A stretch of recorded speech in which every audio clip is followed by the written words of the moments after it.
I want to play this. This just came out from Court TV about Karen Read's phones being seized. So it's about a 9-minute video. Let's play through this and see what they have to say. Welcome back to opening statements. There was a shocking new development in the murder case involving defendant Karen Read. This is a case that has rocked a sleepy suburb near Boston. I get to meet Jody today. There is not Jody and I, oh, look at Rita. Jody and I were talking a lot outside the courthouse and talking actually about music. And a lot of the people that she knows are in the same similar circle of people that I used to hang out with. So that was really nice. And again, I felt bad because it was getting kind of pulled in all directions. Literally every time I would turn, someone was like, Brian, Brian, Brian. I'm like, who am I talking to? Who am I talking to? And I got to meet a lot of nice people. Oh, by the way, if the 2 girls from the Canton 9 that came up and talked to me, reach out to me via email, let's talk live podcast @gmail.com. You said that once things kind of settled down, you wanted to come on the show. I would love to have you on the show. Just reach out to me. Let's talk live podcast @gmail.com, or you can reach me through Facebook on my Facebook page, or through IG if you want to do that, or through Twitter. I have tons of ways to contact me. So but it was so nice. It was awesome. It was awesome to meet so many nice people, and it's very awesome that the community has accepted me and, you know, just said that, hey, you know, we really love what you're doing. And it's not just me. You know, I understand I have a platform. I come live and kind of give, you know, my opinion, my feedback on everything that I'm seeing, but it's all of you. You all have been there. You're all doing it. You're the ones that make the signs. You're the ones out there at the court hearings. You're the ones doing the peaceful protesting. You're the ones doing the standout. You're the ones raising the defense funds for both of these innocent people that are going through this horrific nightmare. And we want it to end. You know, we want it to end. So you are all a huge part of this. I mean, Rita, Jen, that go to the select board meetings and give them hell at the end and take their 3 minutes and have these wonderful, amazing prepared speeches. Those 2 speeches the other night at the Canton select board meeting were so inspirational. I literally had goosebumps and like tears in my eyes. I mean, to hear 2 strong women stand up to, you know, a panel of these big brawny guys and speak publicly and openly, you know, for the world to hear. Yes, I know that's local, but this stuff now is getting national and it's getting worldwide, and people know about what's going on here in Massachusetts. But to get up there and to be able to express their feelings in front of a crowd and have the courage to do that, it takes a lot. It takes a lot, and it takes 2 very strong women to stand up and do that. And my hat is definitely off to both of you. I just found those speeches so inspirational and so motivating, and I think everybody can just relate to that sentiment. I think they can. You know, it was just very, very inspiring, and it was just amazing. You know, I felt very, very powerful in that moment, and it was just so well back to back, and it was really, really great. But let's play this. We have Rita here on the screen. Let's see what Rita had to say here. Angry bone in anyone's body here. In terms of the town I'm from, this case has divided. This was from the last hearing. It has divided the town significantly. Every family is impacted. Every family. And there's ways I can't even tell you. My own family. So here's the thing. I'm going to tell you right now. Let's just straighten this up. I'm going to tell you right now. Someone said, please play the video. This is painful. How about this? You don't have to watch my show. You can go somewhere else. I stop. I talk. This is the point of a live show. I interact with the crowd. I don't know how many times I have to explain this, but I'm getting sick of explaining it. Just do this. Don't subscribe and don't watch. There are other channels that are covering this case that might just play videos all day long. I don't do that. I stop, I interact, and I give my point of view, and I give my opinion, and I want to hear feedback from the crowd, because this is the movement. It's not me. It's all these people that are watching. It's all these people that are watching. You know, they partake in all of this. They come here for my opinion. They come here for my review. I told you at the beginning of the show, I will stop the show. I will talk. I will interact with the crowd. So it's okay. Take the night off. Go have a baby bottle somewhere. Sip that warm milk. You don't have to be here. You don't have to be here. Maybe check and change your diaper too. All right, let's play. Families impacted. Okay, so you have families and friends that have been friends for many, many years, and this case has divided them. Yeah, it sure has. The victim in this case is police officer John O'Keefe, a Boston police officer who was dating Karen Reed, and the relationship at the time of his death was very strained.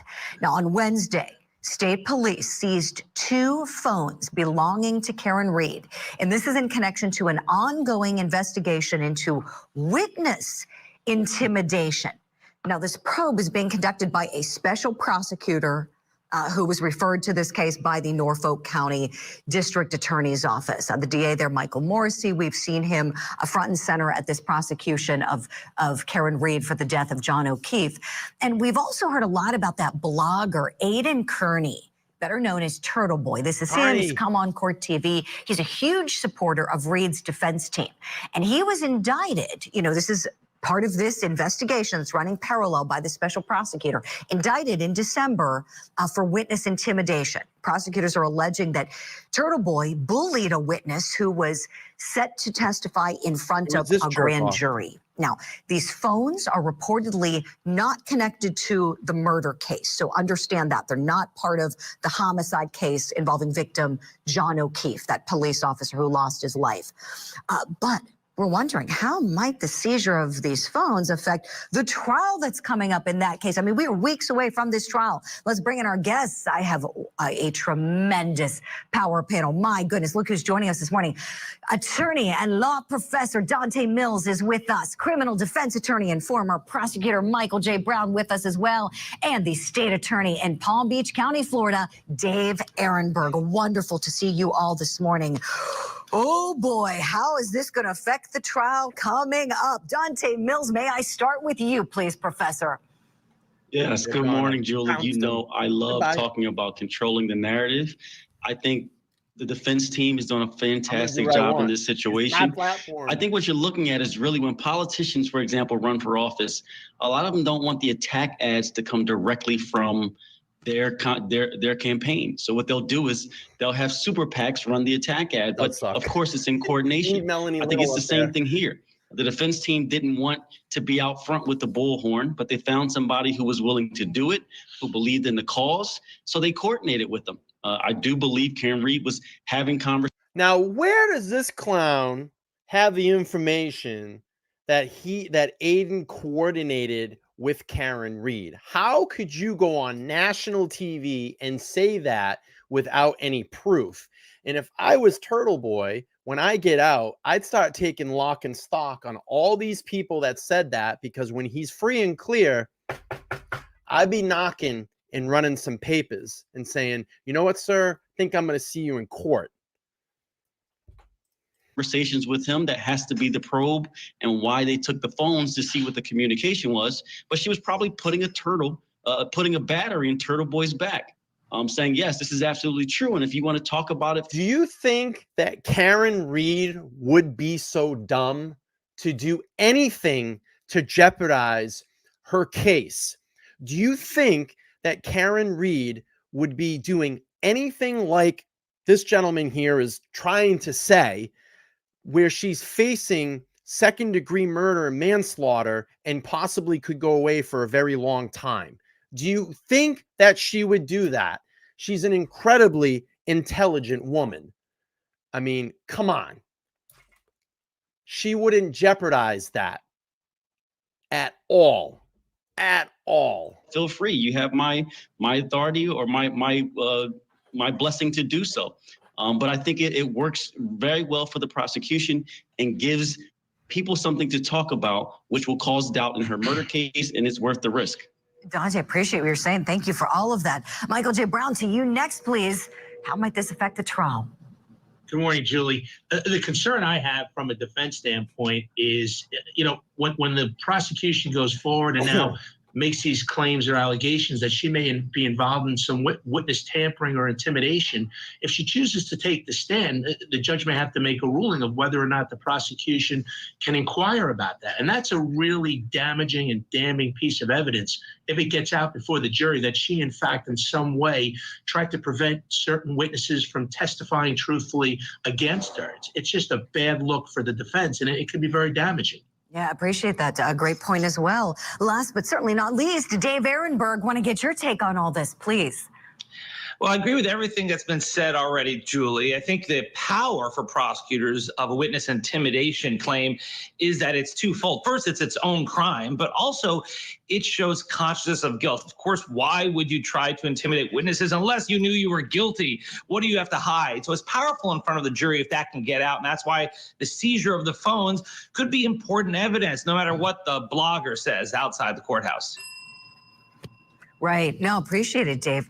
Okay, so thinking about this, something that really hit me. I mean, it's always been in my mind that, okay, with these two narratives, somebody's lying here, but somebody's lying big, right? With this big development, as we're drawing closer and closer to the trial date, we're thinking about these seized phones. And then, of course, there's the question, is Karen Read part of these protests?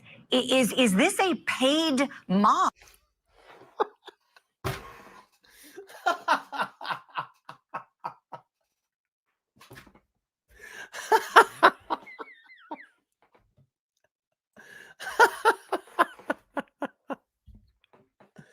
A paid mob. I love that. A paid mob. Yeah, the paid mob that goes out and fundraises for defense funds and pays their defense fund, raises money for their defense funds, but we're being all paid here. I love that. I love it. That is a fair question. They're looking at her phones. Give me the Did money. she have anything to do with paying anybody to do this or to do any witness intimidation? And our Court TV cameras, we've been there for all these hearings. We see the protests. I mean, it's really crazy. I mean, look at this truck with the sign. How much did that cost to put that on the truck? And this has caused lots of contention between. Believe me, those trucks aren't that expensive. They act like all this stuff. Oh, look at the signs that they're making.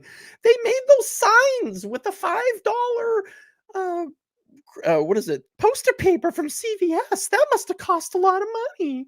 Oh, look at the signs. And Canton residents and law enforcement officials. Look at those sticks they're using to hold those signs and the duct tape. That must have cost money. And so either the police are really engaged in this grand cover-up. I mean, and this is grand, or is she behind these protests? Let's talk about these things. Let's go around the horn, but we're going to do it in reverse order this time. Dave Ehrenberg, start us off. Do you think somebody's lying here really badly? The lumber is expensive. Sure looks like it. If you can get the video of those signs of the protesters out there, there's something interesting about those signs. They all look like they're made by the same person. This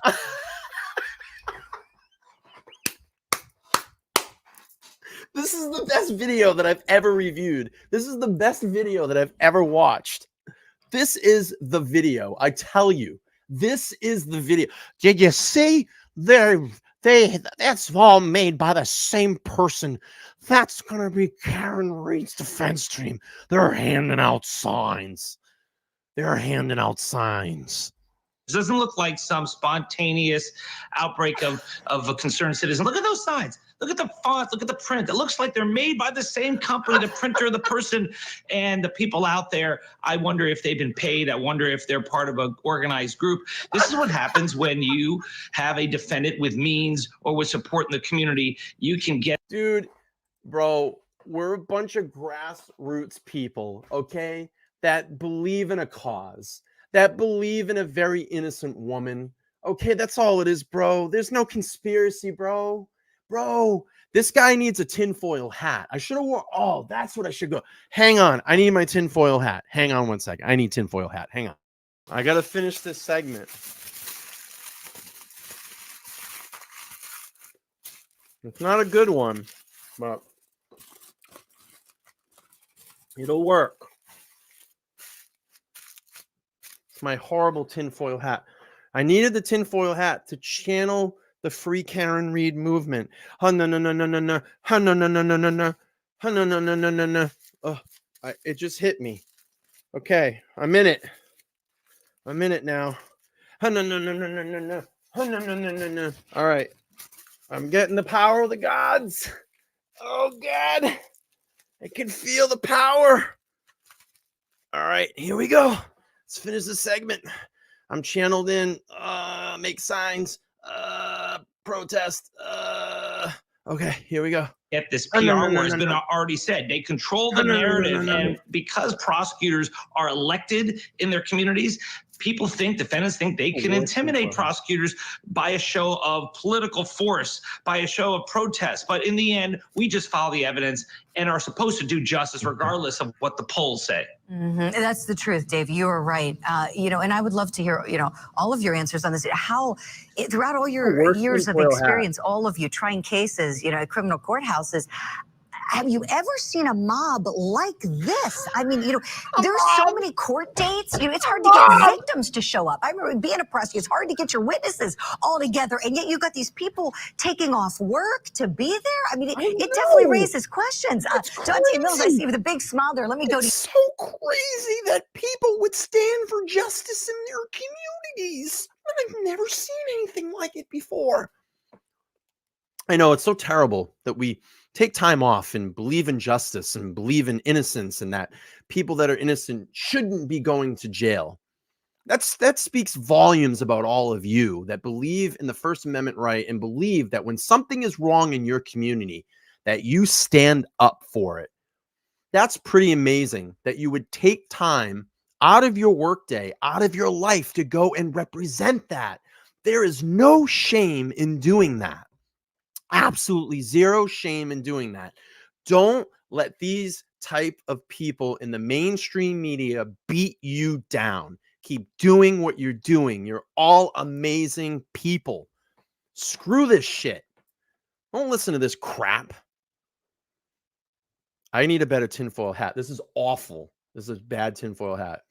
Carrie says I'm dead. All right, let's keep playing. You next, please.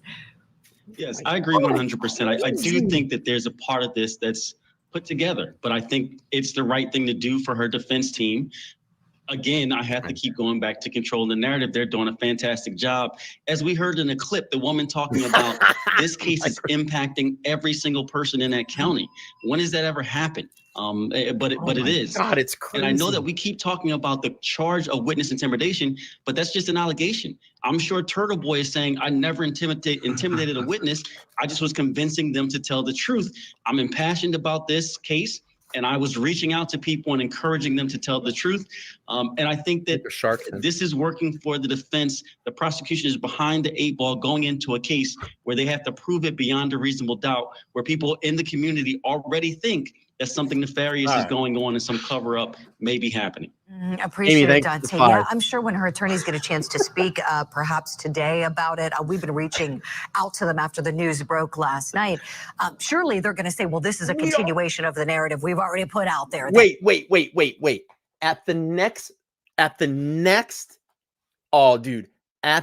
Here, I'm calling everybody to the table right now. I'm calling everybody to the table. We've got to do this. We've got to do this. If we get to February 15th, you all have to show up with a tinfoil hat just for like 5 or 10 minutes. So when the media is there and we're on camera, they have us in tinfoil hats. And that will be our response to this bullshit stuff on court TV. It'll be hilarious. We'll troll the shit out of them. It would be hilarious if we all show up in tinfoil hats. We've got to do it. We have to do it. It would be the biggest troll job on court TV. We've got to do it. And I will remind all of you, remember this, and we will go troll them. And they're going to be like, oh my God, they were out in tinfoil hats. Could you believe it? That would be the biggest troll job on court TV. We've got to do it. We have to do it. Oh my God, that would be fucking great. That, you know, she is a victim of this cover up, and now this is to intimidate her by taking her phones. Or is it? Or is there something nefarious going on with her? Who knows? Michael J. Brown, take us. Yes. Yes.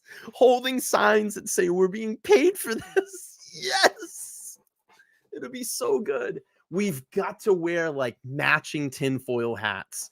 Like there's got to be, or even like I don't know, the old party ones that have the thing around it, and like we'll find like just, you know, silver ones or something. It'd be hilarious. It'll be hilarious. George, I love you, and just like Dave said, I love you, George, but please, bro, keep the 2, man.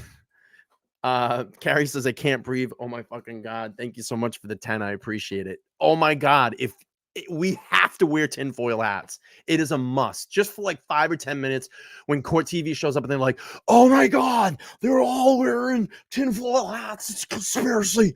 This is a conspiracy. We got to do it. We got to do it. We got to do it. All right, let's finish this up and then get to the video today. Please. Let me just take the opposition to our our state's attorney, which is normally the prosecutor does a perp walk. They have press conferences at the arrest. They have numerous members of law enforcement standing behind them. So they take the control of the press and paint a certain narrative. Here you have a divided town. You have somebody who's presumed innocent, people who are passionate about her innocence, and they're simply going out there and showing their support. I have no problem with it. I think it's part of our system, and it really counters the strength of the prosecution in our country. Appreciate it. You guys are awesome. You all made tremendous points, and we'll see what comes out of those phones. I guess we're going to have our answer pretty soon. If she's behind the mobs, if she's behind any witness intimidation, or if she really is a victim, as her defense team says. We got to leave it there. Okay. That hilarious segment. That was absolutely amazing. But we got to do it. We got to show up in tinfoil hats. It'd be great. Oh my God, that's such a great idea. Such a great idea. So anyway, so the biggest point of all of this, it is a distraction. We know that the FBI letters were released. It's put out there. The FBI is like, we don't really feel like we should be bringing Karen to trial, essentially, that they don't feel confident enough, and that there is still an ongoing investigation. Remember the last letter? I think I'm going to send an agent down there and check things out. So we know that there is still an ongoing investigation. So this is Mello's last-ditch effort, because they want to grab Karen's phone, not to see what's going on. Well, probably to see if there's anything going on between her and Aiden conversation, which would be stupid anyway, because the guy's been in jail. But to go back and look at who else is she talking to? Who else can we try to intimidate? Who else can we try to bring into this mix in the fold? But I think anyway, at the bottom line, ultimately what's going to happen is the feds are going to step in. Karen Reed's just going to walk out of that courtroom a free woman. So that would be best case scenario. And then that's going to help in Aiden's case as well too.